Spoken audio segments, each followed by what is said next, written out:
Thank you so much. Hi. When I was younger, I was really afraid of old men, and as opposed to now, no. And I figured out that the reason was because whenever I walked to school, I had to go past what I realize now was a bar.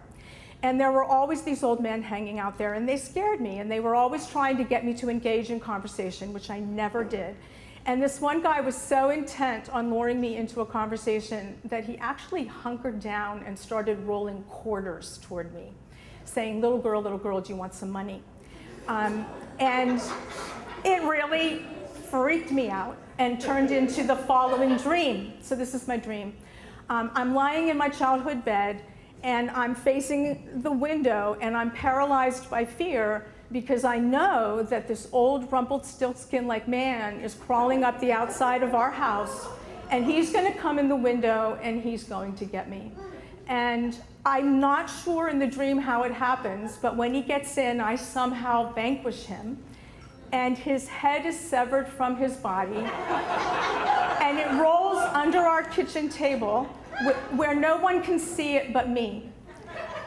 And it talks to me every time I go into the kitchen. It says in this really awful raspy voice, I'm coming back. I'm going to grow back, and when I do, I'm going to get you.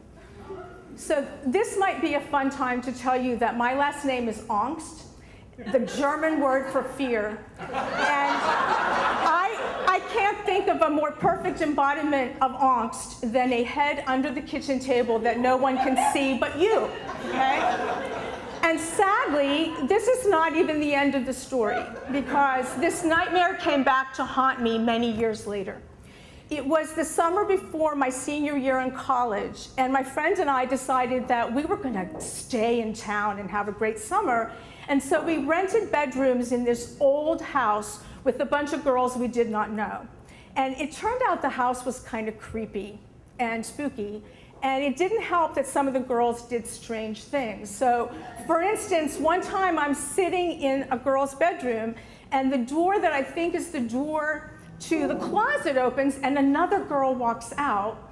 And I find out that this girl is sleeping in the attic on a mattress, this unfinished attic, clearly not paying rent. So we will call her Crazy Squatter Girl. And that was the stuff you could explain. The stuff you couldn't explain were things like sitting in the living room and hearing footsteps coming up the basement, and then there's no one there. And I started waking up at night genuinely scared. I couldn't sleep. And I finally just talked to my friend, and she admitted she was having similar experiences. And so we started talking to the other girls, and all these stories start pouring out about lights going on and off, appliances coming on, everybody's hearing the footsteps, voices in the night, the whole thing. And then someone says they heard there was a suicide in the house, and we're convinced we have a ghost. And at first, we're sort of titillated. You know how girls are, scary, cool, and then we're not. Things start to escalate. We're so scared. We're spending half our nights sitting in the yard scared to go back in our house. And at one point, my friend was so scared, she called a priest. And it turns out that priests are not quick to come running down the hill to do emergency exorcisms. So we're on our own, and the only thing we can think to do is to get someone who will help us cleanse the house. So we do a blessing with sage and quartz and candles and chanting and the whole thing. And a kind of peace descends for a week or two, until one weekend, there's only 2 of us in the house. Everyone else is away for the weekend, and we're sitting in the living room, and we start hearing footsteps above us. And we know there's no one there. And our response is no, no, no, no, no. We're done. We're done with the ghost, right? So about an hour into this, I go stomping up the steps. I don't know what I thought I was going to do to the ghost, but I'm stomping up the steps. And I get to the landing, and I smell smoke. I smell fresh, just lit cigarette smoke.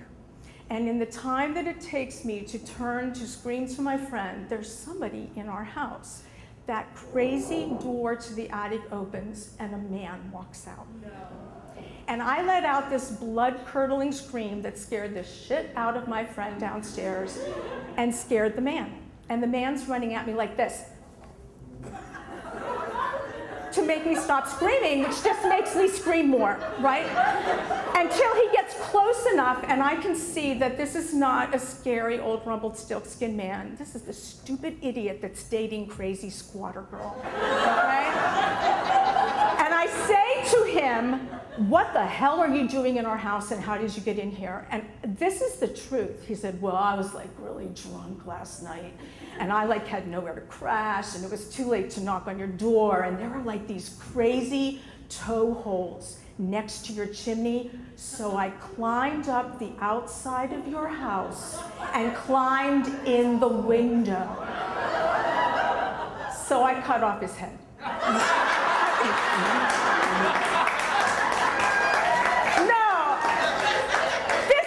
You do when you're 20. You stomp off and you slam your bedroom door. But if I ever see that son of a bitch again, then